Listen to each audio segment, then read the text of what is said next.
Alors, bonjour, bienvenue sur cette vidéo Philo Foot. J'ai voulu la réaliser pour vraiment marquer mon soutien à l'égard d'Adrien Rabiot, de sa famille, réagir intellectuellement, essayer de réfléchir sur ce qui s'est passé samedi soir, ces banderoles insultantes qui ont été érigées dans le Parc des Princes lors du match PSG-OM. Des tribunes que des gens ont pris le temps de réaliser. C'est pas une insulte spontanée, c'est quelque chose que des gens ont pris. Hein. Là, il y a une notion du bac qui est la technique. La technique, hein, maîtriser un savoir-faire, mettre parfois un certain temps à partir de ce savoir-faire, de cette technique, pour réaliser la production finale et l'ériger. Ces banderoles, certaines ont des dessins dessus, pour d'autres, c'était quand même mettre des lettres des lettres les unes à côté des autres. Donc, ça demandait un certain investissement, un certain temps pour réaliser ce type de banderole. Le temps, une autre notion du bac.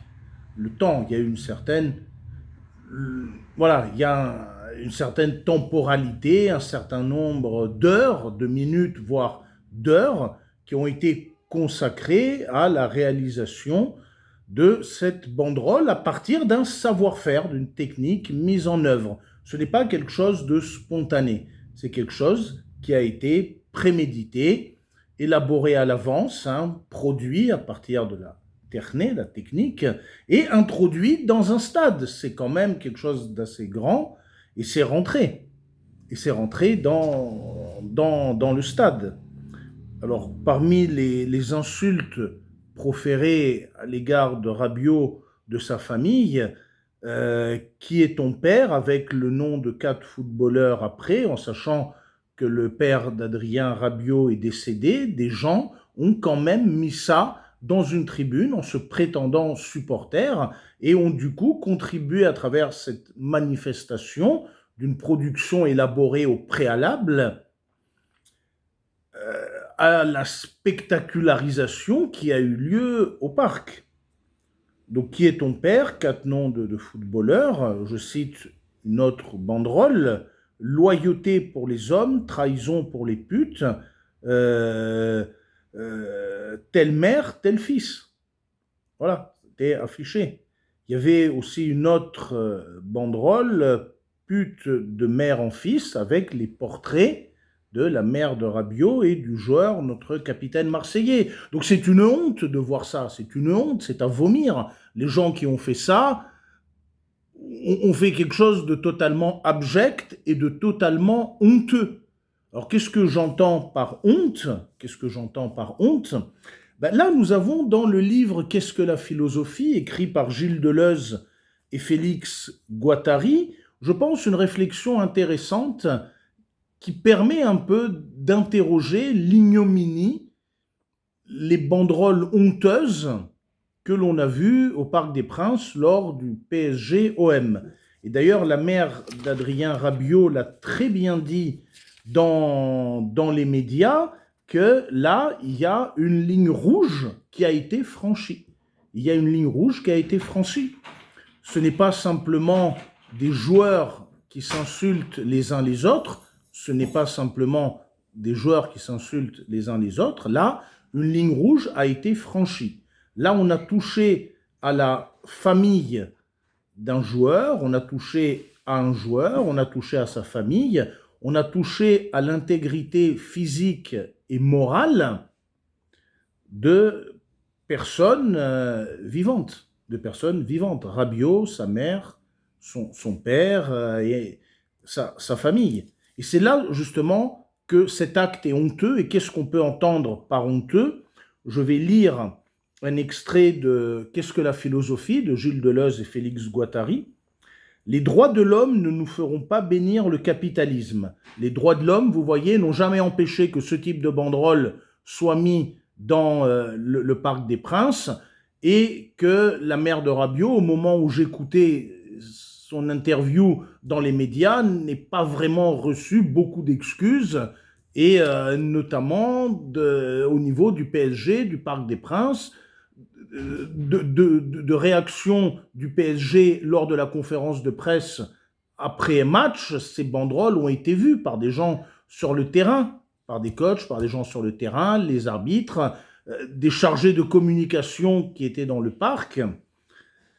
Donc les droits de l'homme, vous voyez, n'ont jamais empêché ce type de banderole d'exister et d'apparaître dans l'espace public.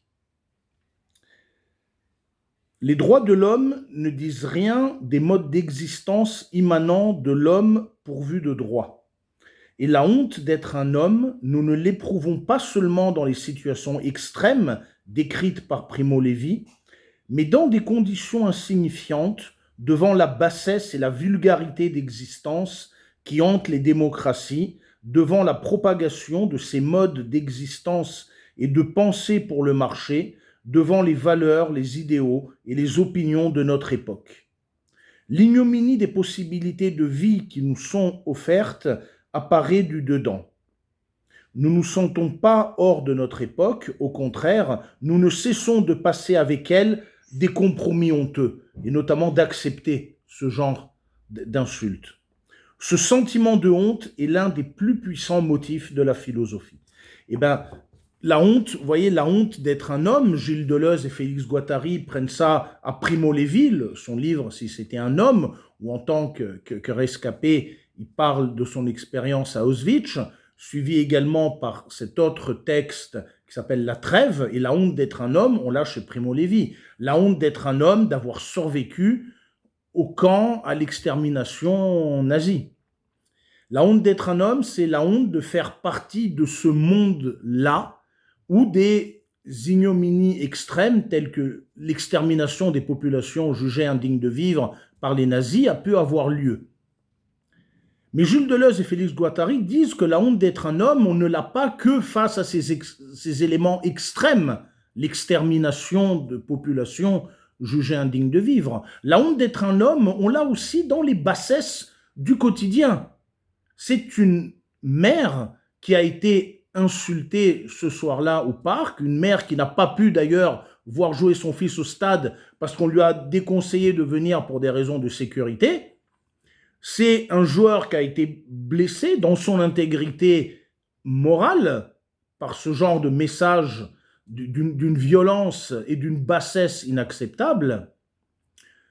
C'est d'ailleurs toute l'image d'un club qui, à travers là, justement, montre certains problèmes qui se posent. J'ai écouté les vidéos de RAF Football, j'ai écouté les messages de soutien du côté de l'OM.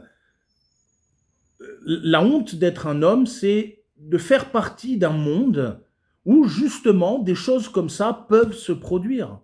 Des bassesses, des incivilités, des insultes de ce type-là peuvent se produire et ça ne gêne pas grand monde. La maman de Rabiot disait, ça ne gêne pas, voilà, là je n'ai pas eu de message de soutien des féministes, de certains politiques qui auraient été au stade, dans les conférences de presse après, il n'y a pas eu grand nombre d'indignations. Et ce qu'elle dit, je trouve très intéressant, la mère de Rabiot, ce qu'elle dit, elle dit que je ne veux pas d'excuses, elle dit je veux que les choses changent. Elle se fiche complètement des excuses, elle dit même le PSG d'ailleurs ne s'excuse pas pour parler d'un type d'attitude qu'elle peut déplorer. Mais elle dit, je ne veux pas d'excuses, je veux que les choses changent. Je veux qu'à un moment, effectivement, on puisse ne plus trouver ce genre de banderoles, d'insultes graves à l'égard de quiconque, pas juste elle, de l'humanité entière, qu'aucun joueur n'ait plus jamais à l'avenir les mêmes insultes dont Rabiot a pu écoper. Et si je prends sa phrase et je l'étends d'un point de vue proche d'Hannah Arendt, l'appartenance à un monde commun, ça veut dire que ce que dit la mère de Rabiot à l'égard de ses banderoles et à l'égard de son fils, ça concerne également l'humanité entière, y compris des joueurs du PSG lorsqu'ils viennent à l'OM ou dans tout autre club où ils ont un adversaire avec un public qui peut être enthousiaste, pour ne pas dire virulent. Rabiot d'ailleurs a réagi sur son compte son compte Instagram, je l'ai partagé d'ailleurs, hein, insulter une mère et un père décédés, a écrit Rabiot sur son Instagram, insulter une mère et un père décédés, tout se paye un jour, vous ne l'emporterez pas au paradis, croyez-moi Nasser, tu peux avoir tout l'argent du monde, la classe, ça ne s'achète pas. Et effectivement, la honte d'être un homme, c'est effectivement vivre dans ce genre de bassesse.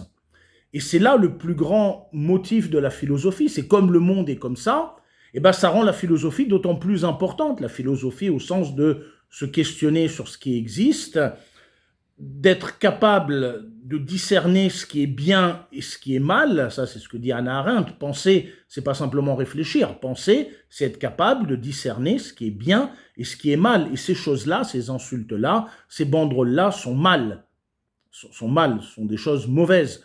Et là encore, hein, je réitère à Adrien Rabiot, mais également à toute autre joueuse ou joueur ou sportif victime de ce type d'insultes, mon indignation. Ces choses-là ne doivent pas arriver et il faut veiller à ce qu'elles n'arrivent pas.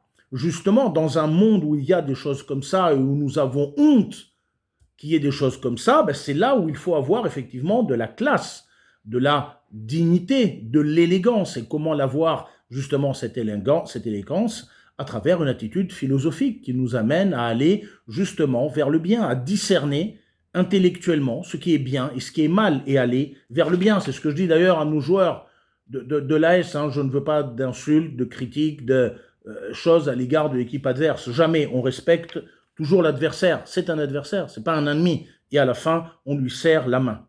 Ce que dit d'ailleurs Rabiot me fait penser à la déclaration de Hatem Ben Arfa quand Rennes avait battu Paris en finale de la Coupe de France. J'avais été très heureux d'ailleurs. C'était un très beau match. Rennes méritait complètement. Et Hatem Ben Arfa avait dit, bon là, la prophétie malheureusement ne s'est pas réalisée. Hatem Ben Arfa avait dit que c'était quand à un moment, Rabiot avait été un peu placardisé et mis à l'écart du PSG et qu'il avait quitté le club. Il avait dit, voilà, qu'un jour Rabiot reviendrait au parc et qu'il leur ferait mal.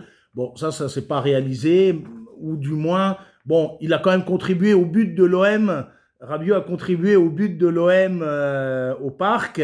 Mais bon, on a quand même perdu 3-1. Mais attention, il y aura d'autres PSG-OM. Et là, je pense que Rabiot, ouais, là, à un moment, il va mettre plein de buts, Rabiot. De toute façon, j'avais pronostiqué qu'il marquerait. Bon, il n'a pas marqué, mais presque. Et j'aime beaucoup cette phrase de Hatem Ben Arfa, et je finirai par ça. Quand il s'est adressé justement au PSG, là, il venait de les battre, je crois, 3-1. Rennes, en tout cas, avait battu le PSG ce jour-là. Et ben, j'avais beaucoup aimé cette phrase de Hatem Ben Arfa, qui a joué d'ailleurs à l'OM, bon, qui a joué aussi au PSG, mais ben voilà, ça reste quand même un joueur qu'il faut respecter. Moi, j'aime beaucoup ce qu'il avait dit là. Il faut toujours respecter l'humain. Il faut toujours respecter l'humain. Quand on ne le respecte pas, à un moment donné, tu le payes.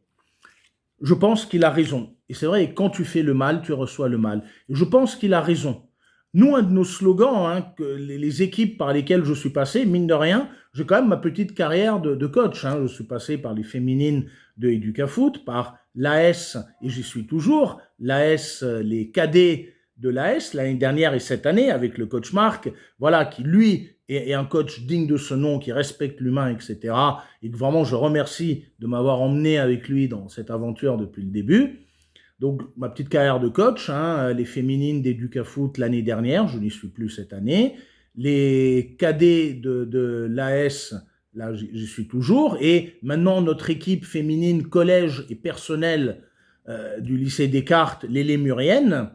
Et j'ai cette ligne directrice, les gens qui me connaissent d'ailleurs le savent, j'ai cette ligne directrice, même ce slogan, cette devise en tant qu'entraîneur, l'humain avant tout. L'humain avant tout. On doit respecter l'humain dans l'équipe, en dehors de l'équipe. On insiste beaucoup sur ça. Quand vous êtes en cours, vous devez bien vous comporter. Dans le lycée, à l'extérieur du lycée, vous devez bien vous comporter, là, nos joueuses et nos joueurs. Parce que justement, l'humain avant tout. Ça, c'est vraiment ma devise depuis que je coach partout. Ça suppose, oui, serrer la main de l'entraîneur de l'équipe avec qui on va jouer, les joueurs, serrer la main des joueurs, saluer amicalement le public adverse. Alors, n'allez pas commencer à me sortir que c'est un monde de bisounours.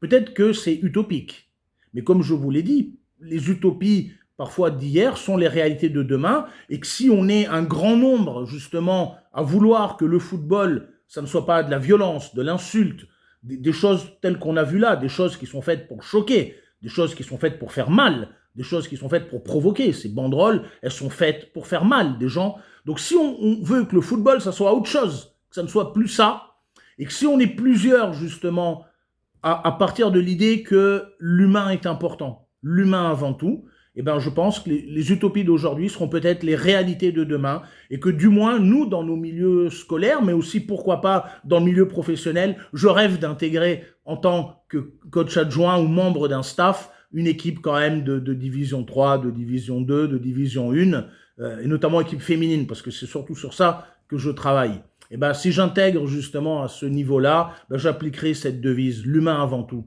L'humain est important. L'humain est important. C'est finalement tout ce qui nous reste dans ce bas monde, où il y a plein de choses honteuses qui arrivent à tous les niveaux, à tous les niveaux. Un grand soutien à Adrien Rabiot, à sa famille, à sa maman, que j'ai écouté là à la radio, et qui a bien raison. C'est pas des excuses. Moi, des fois, je dis ça à mes élèves, vous excusez pas, le faites pas, c'est tout. Quand ils bavardent, ah, je m'excuse, ben, vous excusez pas, le faites pas. Ben, elle a raison, la mère d'Adrien Rabiot. Je ne veux pas d'excuses, je veux que les choses changent. Et je pense que collectivement, si on part de l'idée que l'humain est important et qu'il doit être respecté, les choses changeront. Total soutien.